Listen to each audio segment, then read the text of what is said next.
All right, you sick fucks. Welcome back to the deep dive. Back again. Today, we're going to rip the asshole right out of the United States Congress. Ooh. That glorious clusterfuck of a system where freedom goes to die a slow, painful death by committee. Yes. I got an expert here who's going to help us navigate this labyrinth of bullshit. Let's do it. So let's cut the crap and get right to it. Okay. Congress, it's got two chambers, right? It does. You got the House of Representatives, which is basically the mosh pit of democracy. Yeah. And the Senate, where the old farts go to die. Well, that's certainly one way to put it. Okay, so give us the rundown. The House, with its 435 members. 435. It's designed to be more responsive to the people, with elections every 2 years. All right. Each state's representation is based on population, so larger states get more say. So California, with its buttload of people, gets more juice than, say, Wyoming, which has, what, a couple of cows and a tumbleweed. Essentially, yes. Yeah. But then we have the Senate, where every state gets 2 senators, regardless of how many people they've got. Hold up. You're telling me California, with a population 70 times bigger than Wyoming, Right. gets the same representation in the Senate? Correct. What kind of fucked up logic is that? The idea was to balance the interests of the big guys and the little guys.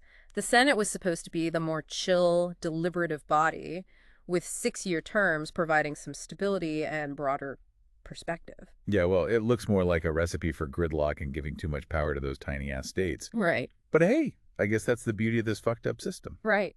All right, so how did this whole shit show even come to be? Did it just magically appear one day? Or did those powdered, wig-wearing motherfuckers actually plan this out? It's a wild story, actually. Right. Before we had the Congress we know and love to hate, there was the Continental Congress, which was basically a bunch of dudes in a room figuring out how to break up with the British king. Sounds like my kind of party. Lots of yelling, drunken brawls, and tossing tea in the harbor. Something like that. Right. They eventually cobbled together the Articles of Confederation. Sure. Which, let's be honest, was a bigger disaster than a Kardashian marriage. Ooh, shots fired. The federal government had zero power, couldn't collect taxes. Wow. Couldn't even enforce the laws it made. It was anarchy with better fashion. Anarchy with better fashion. It's great. I love that. Okay, so they ditched that shit and came up with the Constitution. And that's when Congress, as we know and loathe it, was born, right? Exactly. They hashed it out at the Constitutional Convention in 1787 with lots of arguing, compromises, and probably a few drunken fistfights. Ah, good times. Yeah. So what did they come up with? Give us the juicy details. What powers did they give this new Congress? Did they just hand over the keys to the kingdom? They gave Congress some serious responsibilities. Okay. They get to make laws, obviously, but also to control the country's money setting, taxes, spending, all that fun stuff. Right. Oh, and they can declare war, too. Wait, so these clowns can decide whether we go blow shit up in some far-off country. That seems like a lot of power for a bunch of people who can barely agree on what to have for lunch. There are checks and balances, of course. Right. The president actually commands the military and can veto laws Congress passes, and the Supreme Court can strike down laws they think are unconstitutional. So it's a big game of fuck you between the different branches of government. Makes sense. Pretty much. All right, let's talk about something a little more, well, let's be honest. Anything's more interesting than congressional procedure. Right. What about women in Congress? Was it always a sausage fest, or have there been some badass ladies shaking things up? It's a relatively recent development, sadly. Okay. For a long time, it was mostly dudes in suits running the show. Early on, some widows would step in to fill their dead husband's seats. Talk about a tough gig. Yeah, that's some hardcore lean-in shit right there. Yeah. But things have gotten better, right? We even had a woman as vice president, which means she ran the Senate, right? Absolutely. Kamala Harris breaking that barrier was a big fucking deal. Yeah. And in the 20th century, things started to shift, with movements like Emily's List pushing to get more women elected. Okay. So it's not just a bunch of old white guys stroking their chins and making decisions anymore. It's still a work in progress, but progress nonetheless. Okay. Now, getting back to how Congress actually works, or doesn't work, let's talk about committees. Committees? Isn't that where bills go to die a slow, bureaucratic death? Sounds about as fun as a root canal. Committees are essential to how Congress functions, even if they can be a bit of a labyrinth. Okay. They're basically smaller groups that focus on specific areas like defense, healthcare, or finance. So like little kingdoms within the larger empire of bullshit. Yeah. Do they have tiny thrones and everything? You could say that. Okay. They write laws, hold hearings, do oversight, basically where the sausage gets made. Uh-huh. And just like making sausage, it can get messy and sometimes a little smelly. Speaking of smelly, what about lobbyists?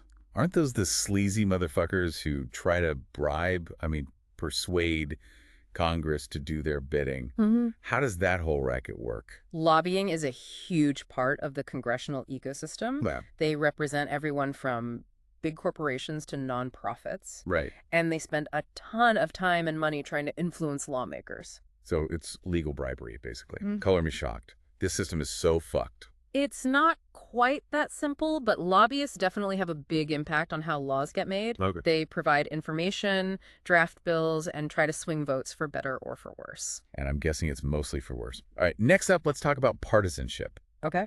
It seems like these days Congress is more divided than a pizza at a frat party. True. Was it always like this, or were there times when those chuckleheads actually worked together?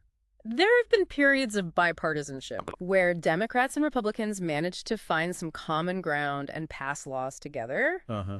Sadly, those days seem about as distant as a unicorn riding a rainbow. Yeah, these days it's more like a cage fight with each side trying to score points and fuck over the other. Yeah. What the hell happened? There are a lot of factors at play. No. Gerrymandering, for one, has created these safe districts where politicians don't have to compromise Right? because they know they'll get reelected no matter what.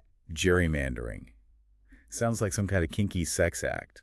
Explain that shit to me. Imagine drawing the lines of congressional districts in a way that benefits one party over the other. Okay. You can cram all your opponents into a few districts Okay. while spreading your own voters across multiple districts to get more seats. So it's like rigging a game of poker so you always win. Those sneaky bastards. It's a controversial practice that has been criticized for undermining fair representation. Well, it wouldn't be Congress without some underhanded bullshit. Yeah. What else is fueling this partisan firestorm? Is it just politicians being power-hungry assholes, or is there something bigger going on? Social media and the 24-hour news cycle definitely play a role. They create these echo chambers where people are only exposed to information that confirms their existing beliefs, making it harder to find common ground. Plus, there's this constant pressure to generate outrage and clicks, which often leads to sensationalism and oversimplification of complex issues. Yeah, it's all about those likes and retweets these days. Who gives a shit about real solutions when you can just yell at your political opponents online? So how does anything actually get done in this chaotic mess? Walk us through the magical, or should I say tragic, process of how a bill becomes a law. Buckle up, because it's about to get bureaucratic as hell. Oh, God. It all starts with an idea, Okay. which can come from anywhere, a member of Congress, the president, Yeah. lobbyist, your grandma, anyone. So even my crazy Uncle Bob could come up with a bill to ban pineapple on pizza. Theoretically, yes, but only a member of Congress can actually introduce a bill. Right. Once it's introduced, it gets assigned to a committee. Remember those little fiefdoms we talked about? Right, the sausage factories. Yeah. So the committee gets to poke and prod at the bill like a science experiment gone wrong. Pretty much. Okay. They hold hearings, debate it, sometimes rewrite it entirely. Uh-huh. If they approve it, it moves onto the floor of the House or Senate for a vote. And if they don't like it, they just toss it in the trash bin of broken dreams. Basically, yeah. Okay. And even if it passes one chamber, it still has to go through the same process in the other chamber. Wait, so it has to go through that whole committee circus twice. What kind of bullshit is that? What happens if the House and the Senate come up with different versions of the bill? Do they have a thumb war to decide? Not quite. Okay. They form a conference committee, which is basically a group of members from both chambers who try to come up with a compromise version. So like a legislative couples therapy session? Mm-hmm. Do they hold hands and sing Kumbaya? I doubt it. Okay. But if they can agree on a final version, it goes back to both chambers for a final vote. Right. If it passes, it goes to the president's desk. Ah, the big cheese. What can the president do? Just sign it and make it official? They can sign it into law, Right. or they can veto it, which sends it back to Congress. Okay. Congress can try to override the veto with a 2/3 majority vote, but that's about as likely as finding a sober politician at a lobbyist's party. So the president basically has the final say. Kind of like a king with a slightly less fancy hat. It's more complicated than that, but the president definitely has a lot of power in the process. Okay. And there's one more sneaky trick they can use, the pocket veto. Pocket veto. Sounds kind of kinky. What is that? If Congress passes a bill and then takes a break within 10 days, the president can just ignore it, and it dies. No signature, no veto, just straight up legislative ghosting. Damn, that's cold. All right, folks, we've just waded through the thrilling, or should I say, mind-numbingly buoying process of how a bill becomes a law. It's enough to make you want to chug a bottle of whiskey and say, fuck democracy altogether. But before you reach for that bottle, Okay. let's talk about one of the most frustrating things about Congress. The incumbent advantage. Incumbent advantage.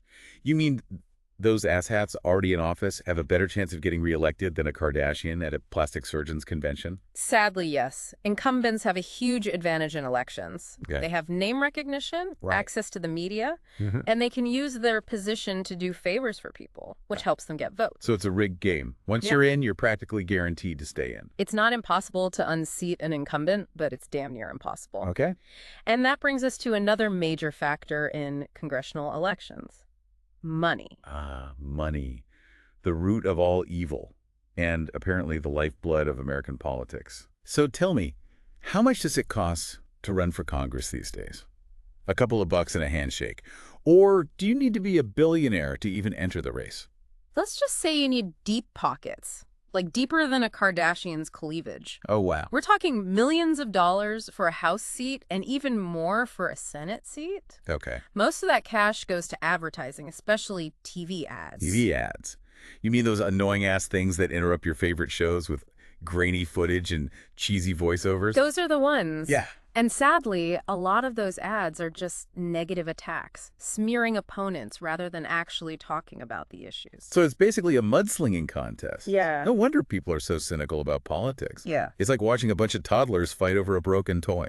It's a system that favors the wealthy and the well-connected, leaving regular folks feeling disillusioned and pissed off. Fantastic. So we have a system where the incumbents have an unfair advantage. Right. Campaigns cost a fortune. Yeah. And most of the communication with voters is negative attack ads. Pretty much. Sounds like a healthy democracy to me. It's a system with some serious flaws, no doubt. But there are also some dedicated individuals within Congress who are working to make things better.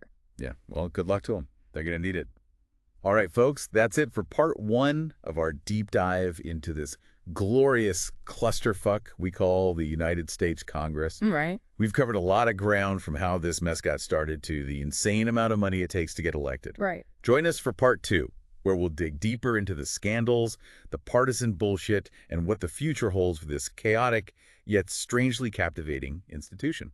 All that and more. Stay tuned, you glorious bastards, and for fuck's sake, vote.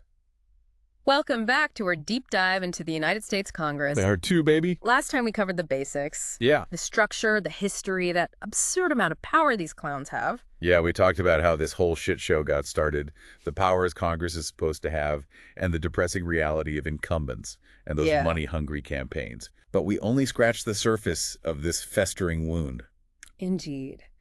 Today, we'll dig into some of the most infamous congressional scandals. Oh, yes. The kind of shit that makes you question whether these politicians have any morals left. All right, hit me with some of the good stuff. I'm talking about the juicy scandals, the kind that makes you spit out your coffee and say, holy shit, those motherfuckers really did that. Well, there's Watergate, of course. Nixon and his dirty tricks and cover-ups. Watergate, classic. That shitstorm eventually led to his resignation. Yeah, trying to bug your political opponents. Yeah. What a dick move. Did they ever figure out who actually ordered the break-in at the Watergate Hotel? That's still being debated today, but it's pretty clear Nixon was involved in the cover-up. The whole scandal really fucked up public trust in the government and led to some reforms that were supposed to prevent future abuses of power. Right, like reforms ever actually work. Right. Politicians always find new and creative ways to fuck shit up. What else you got? Give me some more dirt. Well, there was the whole Clinton impeachment saga over his affair with Monica Lewinsky. Oh, yeah. Remember that blue dress? How could I forget? That thing was more famous than Kim Kardashian's ass. Right. So they tried to kick him out of office for getting a little side action. Seems a bit extreme, don't you think? The impeachment was technically for perjury and obstruction of justice. Right. Because Clinton tried to cover up the affair. Okay. It was totally a partisan shit show, with Republicans mostly pushing for impeachment and Democrats defending Clinton. Shocker. Politics is all about screwing over the other side, even if it means ignoring the real issues. Pretty much. It's like a goddamn circus. That's one way to put it. Yeah. And sadly, the partisanship has gotten way worse in recent years. For sure. It's like the two parties are speaking different languages. Right. They can't even agree on basic facts, let alone how to fix the country's problems. Yeah, it's like watching a couple have a screaming match in a Walmart parking lot. Loud, messy, and nobody comes out looking good. So how the hell did we get here? Was it always this bad, or is this a whole new level of fucked upness? It's a complicated mess with a lot of contributing factors. Okay. Gerrymandering, for one, has created these safe districts where politicians don't have to compromise because they know they'll get reelected no matter what. Gerrymandering? Wait. Yeah. Sounds like some kind of kinky sex act. Explain that shit to me. Imagine drawing the lines of congressional districts in a way that benefits one party over the other. Okay. You can cram all your opponents into a few districts while spreading your own voters across multiple districts to get more seats. So it's like rigging a game of poker so you always win. Those sneaky bastards. It's a controversial practice that has been criticized for undermining fair representation. Well, wouldn't be Congress without some underhanded bullshit. Yeah. What else is fueling this partisan firestorm? Is it just politicians being power-hungry assholes, or is there something bigger going on? Social media and the 24-hour news cycle definitely play a role. I knew it. They create these echo chambers where people are only exposed to information that confirms their existing beliefs, making it harder to find common ground. For sure. Plus, there's this constant pressure to generate outrage and clicks. Oh, yeah. Which often leads to sensationalism and oversimplification of complex issues. Yeah, it's all about those likes and retweets these days. Who gives a shit about real solutions when you can just yell at your political opponents online? It's a real problem for our democracy. Yeah. It's also worth noting that the two major parties have become more ideologically similar in recent decades. Really? Moderate voices have been pushed aside, leaving less room for compromise and finding common ground. So it's like going to a restaurant where the only options are super spicy or bland as hell. No wonder people have lost their appetite for this shit. It's a challenge for sure, but there are some signs of hope. Okay. There are groups pushing for changes to the election system, campaign finance reform, and getting people more involved in their communities. Yeah, well, those movements better hurry the fuck up because this whole system feels like it's about to implode. So, with all this gridlock and partisan bullshit, what does the future hold for Congress? Are we doomed to endless bickering and inaction, or is there any chance things could actually get better? It's hard to say. Yeah. There are definitely forces pulling in both directions. Right. Some people think the system is so broken that we need radical changes, like getting rid of the Senate altogether, or setting term limits for those asshats. Get rid of the Senate? That's an idea I can get behind. Those old farts are about as useful as tits on a bull. But seriously, what are some realistic solutions to fix this mess? Electoral reform is crucial. Okay. We need to find ways to create more competitive districts, get money out of politics, and encourage more people to vote. Yeah, that sounds great on paper, but how the hell do you actually make that happen? Politicians aren't exactly known for their willingness to change a system that benefits them. It takes a lot of effort from citizens demanding change. Right. We need to hold our elected officials accountable, support groups working for reform, and have real conversations about the issues that matter. So you're saying it's up to us, the people, to fix this shit? That's a comforting thought. Maybe we should just storm Congress and demand they get their act together. I wouldn't recommend violence. Okay. There are better ways to make our voices heard. Like what? We can call our representatives, organize protests, and support candidates who share our values. Yeah, but that takes time and energy. I know. So much easier to just bitch about it on Twitter. I get the frustration, but cynicism and apathy won't solve anything. Yeah. We need to get involved, even if it's messy and imperfect. Okay, you've convinced me. I'll put down the beer and pick up the phone to call my congressman. But if I don't see some real changes soon, I'm coming back here with a pitchfork and a whole lot of rage. I appreciate the enthusiasm. Yeah. Just remember, change doesn't happen overnight. Right. It takes time, persistence, and people working together to find solutions. Well, that's enough optimism for one day. Okay. Let's wrap up part 2 of our deep dive into this congressional shit show. Right. We've explored some juicy scandals, the partisan divide that's tearing the country apart, and the frustrating reality that it's up to us, the people, to fix this mess. We've covered a lot of ground. For sure. But there's still more to explore. Right. In part 3, we'll dive deeper into the legislative process and unpack how citizens can engage with this complex system. That's right, folks. Stay tuned. And for fuck's sake, don't forget to vote! All right, you degenerates, welcome back to the final round of our deep dive into the United States Congress. The grand finale. We've talked about the history, the power struggles, the scandals. And the partisan bullshit that's making this whole system feel like a dumpster fire. Right. So before we wrap up this glorious clusterfuck, let's dig into the nitty-gritty of how a bill actually becomes a law. Okay, For real this time. let's do it. I thought we already covered that shit. We touched on the basics, Yeah. but there's some interesting details worth exploring. Do you know that anyone can actually write a bill? Wait, seriously? You're telling me even my cat could draft a bill demanding unlimited catnip and belly rubs, Hypothetically, yes. right? But only a member of Congress can officially introduce a bill. Right. And once it's introduced, the real fun begins. Oh. It gets assigned to a committee. Ugh. Remember those little fiefdoms we talked about? Yeah, the sausage factories where dreams go to die. Right. So the committee gets to dissect the bill like a frog in a high school biology class. It's not quite that gruesome. No. Okay. But they do hold hearings, gather information, and debate the pros and cons of the bill. They can amend it, rewrite it, or even kill it outright. Sounds like a recipe for gridlock and a whole lot of frustration. It can be. Yeah. And even if the bill makes it through committee, it has to go through the whole process again in the other chamber. So, twice the bullshit. Fantastic. Twice the fun. Right. And that's not all. Once both the House and the Senate have passed their versions of the bill, they often have to iron out the differences. So it's like a legislative divorce court. Who gets custody of the bill's good ideas? More like a really intense negotiation. They form a conference committee with members from both chambers to try to come up with a compromise version. Sounds like a recipe for more arguing and backstabbing. It can be, but if they manage to agree on a final version, it goes back to both chambers for a final vote. Right. And if it passes both the House and the Senate, it goes to the president's desk. So the president's the final boss. What can they do? Can they just crumple the bill up and toss it in the trash if they don't like it? Not exactly. They can veto it, which sends it back to Congress with an explanation of why they don't like it. Congress can try to override the veto with a 2/3 majority vote, but that's pretty rare. So the president basically has the final say. Sounds kind of like a dictatorship with extra steps. It's a system of checks and balances, remember? Right. Congress controls the money and can impeach the president if they overstep their bounds. Right. Checks and balances. More like a bureaucratic game of ping pong. Okay. So after all this back and forth, the bill finally becomes a law.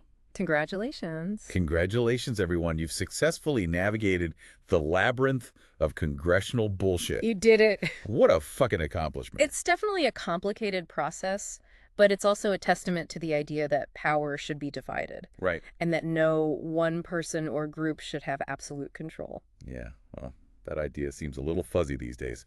But hey, at least we got a deep dive out of it. Any final words of wisdom before we wrap up this congressional clusterfuck? Despite all its flaws and fuckery, Congress is still a crucial part of our democracy. It's where our voices are supposed to be heard, our laws are made, and our future is shaped. Damn, that's a surprisingly optimistic take. You're almost making me want to get off my ass and try to make a difference. That's the spirit. Remember, even small actions can have a ripple effect. Right. Stay informed, Yeah. call your representatives, Okay. and vote in every damn election. All right, you glorious bastards. That's it for our deep dive into the United States Congress. That's it. It's messy, it's frustrating, and it's often downright absurd. But it's our system, and it's up to us to try and make it work. Absolutely. Or at least make it a little less fucked up. Stay curious, stay engaged, and for fuck's sake, don't forget to vote. Peace out.